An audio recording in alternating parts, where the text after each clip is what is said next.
Sholay film का एक मशहूर डायलॉग है। ये डायलॉग मारा असरानी ने और डायलॉग है हमारी जेल में सुरंग। बस यही डायलॉग नेशनल कॉन्फ्रेंस के अध्यक्ष डॉक्टर फारूक अब्दुल्ला ने उस समय मारा होगा जब उन्होंने ये खबर सुनी होगी कि नेशनल कॉन्फ्रेंस से जुड़े हुए कुछ एमएलए पार्टी से बगावत कर सकते हैं और अलग पार्टी बना सकते हैं।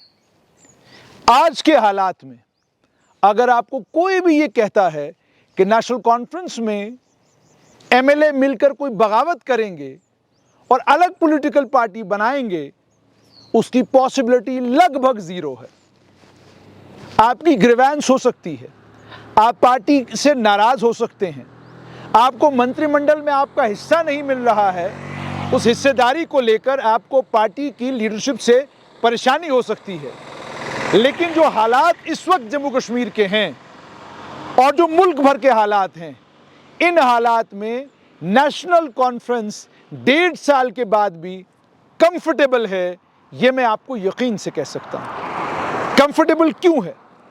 उसकी वजह यह है कि आम लोगों के बीच में यह तासुर है कि मुख्यमंत्री उमर अब्दुल्ला कमजोर हैं।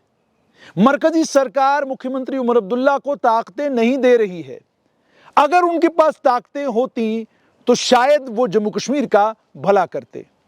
और वजीर आला के तौर पर उमर अब्दुल्ला ने भी इस बात को इंश्योर किया है कि वो अवामुन नास के बीच में ये इंप्रेशन कंसिस्टेंटली देते हैं कि मैं आपके लिए तो बहुत फिक्रमंद हूं, लेकिन मेरे पास ताकतें नहीं हैं।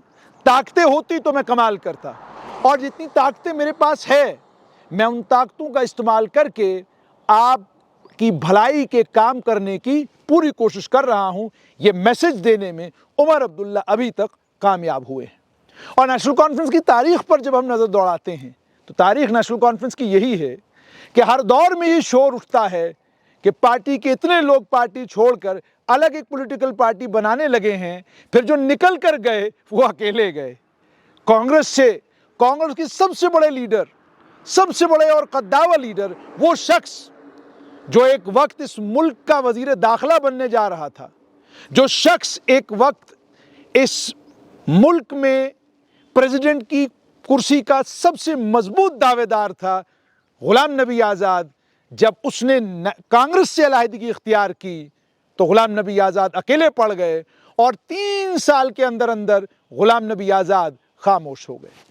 हालांकि आज भी सियासी तौर पर वो कभी कभी कुछ एक्टिविटीज़ करते हैं, मगर जब वो कांग्रेस में थे उनका एक एक लफ्ज़ मानीखेज होता था और उनके एक एक लफ्ज़ पर हुकूमतें बनती और गिरती। यही बात नेशनल कॉन्फ्रेंस की भी है। जो लोग जमात छोड़कर चले गए, नई जमात बनाई, उस जमात को कामयाब किया, बरसर इख्तिदार आए, लेकिन फिर जमात ही गायब हो गई और जो उनके साथी थे वो वापस नेशनल कॉन्फ्रेंस में आ गए। अलग अलग दौर इख्तिदार में यही हुआ। 1953 की बात करें, शेख अब्दुल्ला को जो लोग छोड़ कर गए, एक वक्त एक दौर आया कि उन्हें सब छोड़ कर गए और शेख अब्दुल्ला फिर बरसर इख्तिदार आ गए। फिर डॉक्टर फारूक अब्दुल्ला को जो छोड़ कर गए वो दोबारा कभी भी सियासी तौर पर जम्मू कश्मीर में कामयाब नहीं हो पाए। लीडरों की बात कर रहा हूं मैं, जो पीछे पीछे थे वो तो कामयाब बाद में भी हो गए, लेकिन लीडर कामयाब नहीं हुए। लेकिन डॉक्टर फारूक अब्दुल्ला आज भी नेशनल कॉन्फ्रेंस के सबसे बड़े लीडर के तौर पर जम्मू कश्मीर में मौजूद हैं। और इस वक्त भी डॉक्टर फारूक अब्दुल्ला कोई बयान दे दें, उसका रेलेवेंस जम्मू कश्मीर में भी है, दिल्ली में भी है और मुल्क से बाहर भी है। तो जब बगावत की बात नेशनल कॉन्फ्रेंस में कोई करता है, वो खबर बनवाने के लिए, और खबर बनाने के लिए तो अच्छा है, लेकिन प्रैक्टिकली कोई बगावत नेशनल कॉन्फ्रेंस के अंदर इस वक्त होगी, ये लगभग ना के बराबर। अगर बगावत होने वाली होती तो वो बगावत उस दिन होती जिस दिन उमर अब्दुल्ला ने अपने साथ 5 लोगों को हलफ उठवाया और उसमें पीडीपी बीजेपी में रहे सुरेंद्र चौधरी को डिप्टी चीफ मिनिस्टर बनाया। हंगामा करने वाले लोग उस वक्त हंगामा कर सकते थे कि आपने नेशनल कॉन्फ्रेंस का जो बेसिक मेंबर नहीं, जो पार्टी के बाहर से अभी अभी आया और जिसको पार्टी में आए हुए अभी 5 साल का वक्फा भी नहीं हुआ, आपने उसको डिप्टी चीफ मिनिस्टर बना दिया। और एक और शख्स जिसने पार्टी में शमूलियत भी इख्तियार नहीं की, आपने उसको भारी भरकम मंत्रालय दे दिए। बगावत करने वाले होते उस वक्त बगावत करते, और बगावत करने वालों को उस वक्त भी मालूम था कि अगर हम बागी हो जाएंगे और बीजेपी के साथ चले जाएंगे तो इक्तदार में आने के बाद पावरफुल मिनिस्ट्रियां हमारे पास होंगी, हम ताकतवर मंत्री होंगे और सरकार अपनी होगी और हम अपने दमखम पर जो चाहेंगे वो करेंगे। तो जिन लोगों ने तब बगावत नहीं की वो अब बगावत करेंगे। ये किस्सा हो सकता है, कहानी हो सकती है, उनके दिल का दर्द हो सकता है, मगर वो ऐसा करेंगे मुमकिन नहीं। एक और मिसाल, नेशनल कॉन्फ्रेंस से अलग होकर कुछ लोगों ने इलेक्शन लड़ा, और जब लड़ा तो दमखम के साथ नेशनल कॉन्फ्रेंस की मुखालफत की, और बाद में यकीन मानिएगा जब नेशनल कॉन्फ्रेंस हुकूमत साजी करने लगी, ये लोग जो आज़ाद उम्मीदवार के तौर पर लड़े थे, ये जब डॉक्टर फारूक अब्दुल्ला के पास गए तो जो लोग उस महफिल में शामिल थे, जिन लोगों ने इन लोगों को देखा वहाँ पर और जिनके सामने वो सब कुछ हुआ, उनका ये कहना था कि डॉक्टर फारूक अब्दुल्ला इन बागियों पर ऐसे बरसे कि पूछिए मत।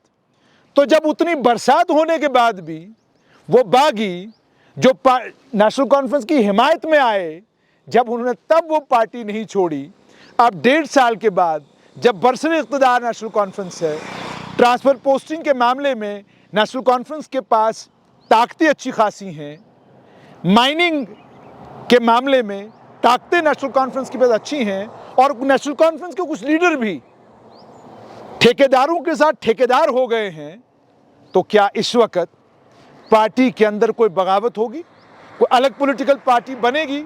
सवाल ही पैदा नहीं होता। बिल्कुल ऐसा कोई सवाल पैदा नहीं होता, क्योंकि अगर ऐसा कुछ भी होता है, उमर अब्दुल्ला जानते हैं कि उन्हें उसके बाद क्या करना है। वो जानते हैं कि उन्हें किस एजेंडे और किस प्रोग्राम पर उसके बाद काम करना है। और ये बात कहने में मुझे कोई हिचक नहीं है कि उमर अब्दुल्ला जब से जम्मू कश्मीर के वज़ीर आला बने हैं, उस दिन से लेकर आज के दिन तक उन्होंने खुद को मुसलमानों का लीडर मनवाने में कोई कसर बाकी नहीं रखी है। वो यकीन दहानी करा रहे हैं जम्मू कश्मीर के मुसलमानों को कि मैं आपका लीडर हूं, आपका रहनुमा हूं, आपकी बात जोरदार तरीके के साथ मैं कर रहा हूं। वो उनकी सियासत है, वाकई वो ऐसे लीडर हैं, मैं इसमें ज़्यादा जाना नहीं चाहूँगा, मगर सियासी तौर पर, एक सियासी लीडर के तौर पर वो माहौल को समझते हैं, और माहौल को समझते हुए उमर अब्दुल्ला वो तमाम चीज़ें कर रहे हैं जिनकी वजह से अगर नेशनल कॉन्फ्रेंस का कोई भी लीडर पार्टी छोड़कर बगावत करने की बात करेगा, वो बातें तो बड़ी कर सकता है, लेकिन बगावत करने का कलेजा फ़िलहाल और इस वक्त और इन हालात में इन लीडरों के पास बिल्कुल भी नहीं है। और जैसा मैंने कहा आपको, बगावत करनी होती तो ठीक उस दिन बगावत करते जब नेशनल कॉन्फ्रेंस की पार्टी से सकीना इत्तू, जावेद डार और उसके अलावा जावेद राना, ये 3 लोग हैं जो नेशनल कॉन्फ्रेंस के बेसिक मेंबर हैं।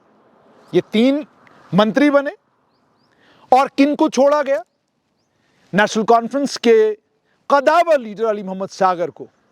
नेशनल कॉन्फ्रेंस के 7 बार एमएलए बने जम्मू कश्मीर लेजिस्लेटिव असेंबली के स्पीकर अब्दुल रहीम राथर को, जिनसे बेहतरीन फाइनेंस मिनिस्टर जम्मू कश्मीर ने कभी देखा ही नहीं। किनको छोड़ा गया? मीर सैफुल्ला को। किसको बाहर रखा गया? एजाज अहमद जान को। किसको बाहर रखा गया? उन लीडरान को जो लीडर इस जमात के साथ सदियों से जुड़े हैं, कई पीढ़ियों से जुड़े हुए हैं। मियां अल्ताफ के सुपुत्र को भी काबीना में जगह नहीं मिली, और मियां अल्ताफ के अलावा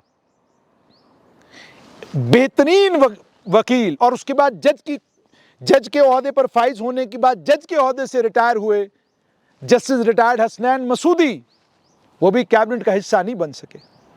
तनवीर सादिक, जो दाहिना बाजू माने जाते उमर अब्दुल्ला का, काबीना का हिस्सा नहीं बन सके। अली मोहम्मद सागर के बेटे सलमान सागर काबीना का हिस्सा नहीं बन सके। और ये सब कुछ होने के बावजूद नज़ीर गुरेजी काउंसिल ऑफ मिनिस्टर्स में नहीं है। ये वो पोटेंशियल लीडर हैं जो बगावत कर सकते हैं। ये वो पोटेंशियल लीडर है जो पार्टी के दो फाड़ करने की ताकत रखते हैं। लेकिन अगर इन लीडरों ने तब बगावत नहीं की और अगर इन लीडरों ने अभी तक इस वक्त तक कहीं किसी इंटरव्यू में, कहीं किसी बातचीत में, किसी जगह यह अंदिया नहीं दिया कि हम पार्टी के साथ बगावत करने जा रहे हैं या कोई अलग पार्टी बनाने जा रहे हैं, इनके अलावा अगर कोई है तो वो सरप्राइज होगा। तो इसलिए नेशनल कॉन्फ्रेंस के दो फाड़ होंगे, ये हम सुनते आ रहे हैं 5 अगस्त 2019 से अभी तक। लेकिन बस ये किस्सा है, कहानी है, अभी तक ये हकीकत होता हुआ नजर नहीं आ रहा है। और दूसरी सबसे अहम बात, आपको जीएम सादिक के कद का लीडर चाहिए, आपको बख्शी गुलाम मोहम्मद के कद का लीडर चाहिए, आपको जीएम शाह के कद का लीडर चाहिए, आपको मुफ्ती मोहम्मद सैयद के कद का लीडर चाहिए। तब जाकर ये मुमकिन होगा कि आप कोई और जमात खड़ी कर सकें